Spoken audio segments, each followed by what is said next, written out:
So what is important is that I'm recording this. I'll make it short. I'm explaining why we are interested in multiple regression. I don't know how do you pronounce it. Is it multiple, or something like that? But doesn't matter. I think you remember that we earlier in the years, or actually when we were studying third year, second year, we focused on correlation.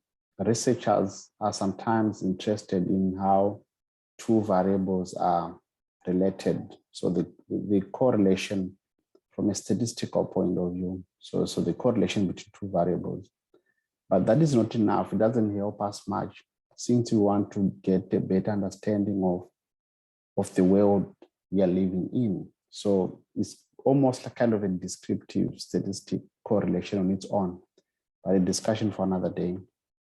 But now we are also able to kind of create a regression model. So regression whereby we're interested in predicting another variable using another. So the outcome variable and the predictor variable. But the challenge is that sometimes when we are done with that kind of a prediction model, we realize that our variance is not as we expect. So the variance explained by the predictor. So I'm showing you this a kind of diagram just to show you how that happens, or to get in a better understanding of what I mean. So this is, let's say, depression, for example. How can you predict if someone is likely to be depressed at the end of the day, of the month, whatever? And then we can think that just growing up is likely to lead you into depression. I'm just saying, I'm using this example loosely. Or maybe happiness and watching Netflix, hours of watching Netflix and how happy you're going to become. Or whatever, or maybe your hours at the beach and level of happiness. But at the end of that analysis or model kind of creation and using linear regression, one predictor and one outcome, we realize that actually that walking at the beach is only explaining a smaller section of the possible variance.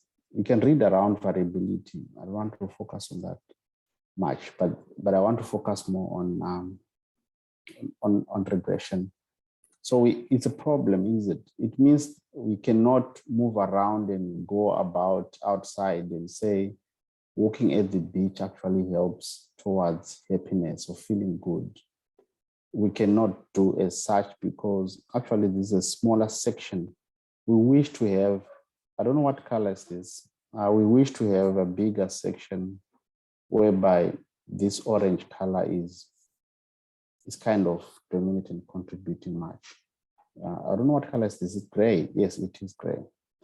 So that is why, and when we end up adding more predictors. So when we have more than one predictor, that is a multiple regression. So we can have 2, 3, 4, whatever number that we may want, but we cannot just add haphazardly. I don't know what it means. I just hear people saying so. But that means there's a wish, maybe from an emotional point of view, like, okay, let us add this variable. Let us add, there's a technique, there's a way of us checking on such. Should we add another variable? Which one? Usually it is informed by literature, but we are able also to check from a statistical point of view. Is it a good predictor to add? If you have added another variable, is it adding value even? Is it adding much? We'll be surprised that sometimes, even if we add another variable, we expect it maybe to add a lot. Maybe we add 2 of them. We expect them to have a number or a kind of a bigger variance in terms of explanation. That is what we expect. But sometimes you are surprised and realize that actually the variable that we've added is within the existing variable. So it doesn't add much in terms of variance. When that happens, it's not a good model.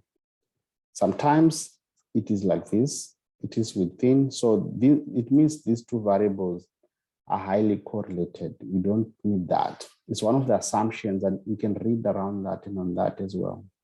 So what we expect is to have a variable that is at least not correlated, but not highly, something like that, so that we can cover a ground. So that is why we are using multiple regression. But now, how do we know if that model is significant? So we run analysis, we check on that R squared, that variance explained. So it's written as R squared, coefficient of determination, kind of like that. And also we are able to check if the predictors that we've added are significant predictors. Some predictors are not significant. Maybe you just watch and you just sit at home for 2 hours. Maybe it doesn't add to happen. So I'm just saying, maybe it does, some of us, whatever that you're interested in. So I'm going to show you how to run the analysis and then what to check out for. So I'm going to use Excel and SPSS, similar, but SPSS is kind of advanced in that it allows you to check for a number of things in comparison to Excel, but actually the outputs are the same. So that's what I want to. So I think we understand now why are we interested in multiple regression. We want to have kind of have a strong model in terms of predicting. Okay, I think we've got that. So I'm going to show you the analysis and what you should look out for. So that is what is important in the next section. So I guess that you've activated your data analysis toolpack. I think I have a video that I've shared, if I'm mistaken. If you don't have that, you can send me an email. I don't know how you can find me, Chablan Chitanga. Find ways to find me. So I've created some kind of a fiction scores here. Maybe readiness to make use of mental health services. That is the outcome variable. That is why. And then age. So we want to assess how can we predict if someone is ready to make use of mental health services? Maybe there's a scale for that out of 10, I'm just saying. So these are the variables that we have. Maybe it depends on your age. We can use these predictors: age, spirituality, maybe out of 10, and knowledge of mental health, maybe what illnesses, if I can use that word for now. Please allow me to do a search. So we have these three predictors. We can have more, even have 2, it doesn't matter. It doesn't. It's not a problem. So you can click on data.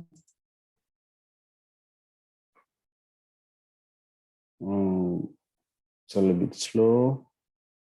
Why it is coming up? So remember, the equation for multiple regression is y is equal to, sometimes this is b, or this is the intercept. From simple linear regression, it's a. It doesn't change much. And then b1, that is the beta 1, and beta 2 plus the coefficient 2, that is the beta, and the predictor 2, and we have 3 for ourselves here, and then b3, and x3. So we are able, if we run the analysis, we obtain these betas, the coefficients. Okay, we are going to have that. And then we are able now to predict, let's say if someone is 20-year-old, we are able to replace 20 years, yeah, in spirituality, whatever value that we can replace with here, so that we are able to determine maybe the outcome if they are ready to make use of mental health. That is why we're interested in multiple regression. Okay. And I say data. I don't know why it's a little bit slow. Okay, and then data analysis.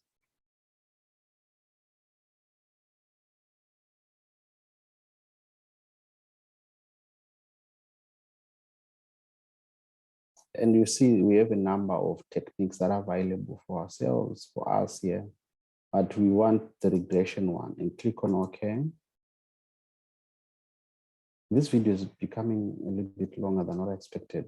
And then you select the Y range, like the output, all of them like this, and then you move your cursor in this kind of input kind of range. I don't know what to call this, but you select all of them. You drag and you release and click on select labels. I'm selecting them because we have included the names of the variables in the selection. And confidence level, mostly in psychology, we use 0.05. So it means 95% confident that our results are not by chance. And let's leave this for now. You can read around it. It's one of the testing for assumptions. And then you click on OK. It's coming up. So before you do anything, right click, and you want to format these into 2 decimal places. Format cells.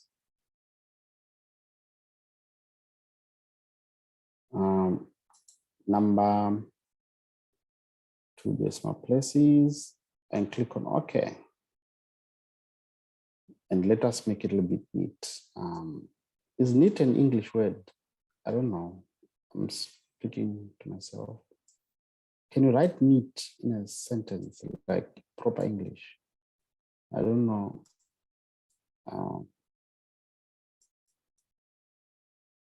I'm just making it a little bit. Okay, why? Why is it like this? Okay, neat. These are actually the same values, but let's leave them. So we need to start at looking at the R squared. So that it is very important because actually this is the variance, like what I showed you earlier. This is the variance that is explained by the predictors. It's actually very high. I like it. It's actually very high. Which color should I choose? This one. And you can ignore the rest and standard error. You can read around it. I don't want to focus on that. And then the second thing that I look out for is the significance of the model. So if it is less than 0.05, it means the model of prediction is significant, is it? But that is not enough. We need to check. These are the B's, the coefficient, the betas, like what I showed in what I wrote here. But what we need to look out for is if those scores are significant. Okay. So we look at the p-values. So p-value is a probability value, but we can read that around. I don't want to focus on that for now. But we just check on if they are less than 0.05. So this one is not, this one is, this one is not. So only spirituality is a significant predictor of readiness. Did I write readiness? Yes. Readiness to take part in mental health services or to attend. So that is what you look out for. That is what is important at this stage as well. And also, if you, to be certain, you can also check at the confidence intervals, the lower limit and the upper limit. If there's a 0 in the range, it means also that predictor is not significant.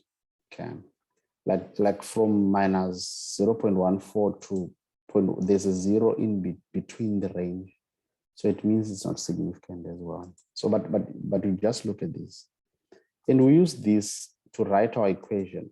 Okay, these values that we see here, we use this to actually write our equation. So it is y is equal to actually minus 0.02 x1 plus 0.66 x2 plus 0.27 x3 plus, this is the intercept, that is 0.56. But you can read around that. But I think for now, you've understood what I was talking about. But also, we have SPSS, similar. I've entered the scores already. So we can run the analysis as well. Where is it? linear regression, linear, and dependent variable. We said readiness, is it? So you can click like this, and then the independent variables are the predictors. You can select one by one like this, and you can select all of them. And I'm using the enter method, not the hierarchy method. You can read around it as well. So let's say go to statistics. I want to check what we want to look for. We need the confidence intervals. We need the descriptives, collinearity, part whatever, descriptives. You can read around these as well. And residuals, to check if the residuals are normally distributed, use the Debin-Watson. Let's leave this for now, continue, and okay.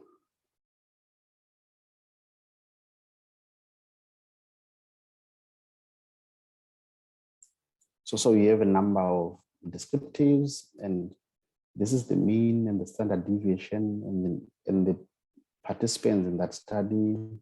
We can also check the correlations amongst the variables that are included. You can check if there are correlations that are very high. So we should not use those actually. But there is a formula actually that we use to check on that. And this is just confirming this is the enter method. And then this is just read around it for normality check of the residuals, among other things. And then this is the value that we have. Remember from our Excel sheet, it is significant as well. And this is what we got as well, the unstandardized coefficients. There's also a standardized coefficients. We use these if you want to compare which predictor is the best predictor. Actually, of the three, which one is the best, which one is the worst, which one is the second highest. And then also we had this just to check for significance. And we had this also in SPSS, in Excel, sorry.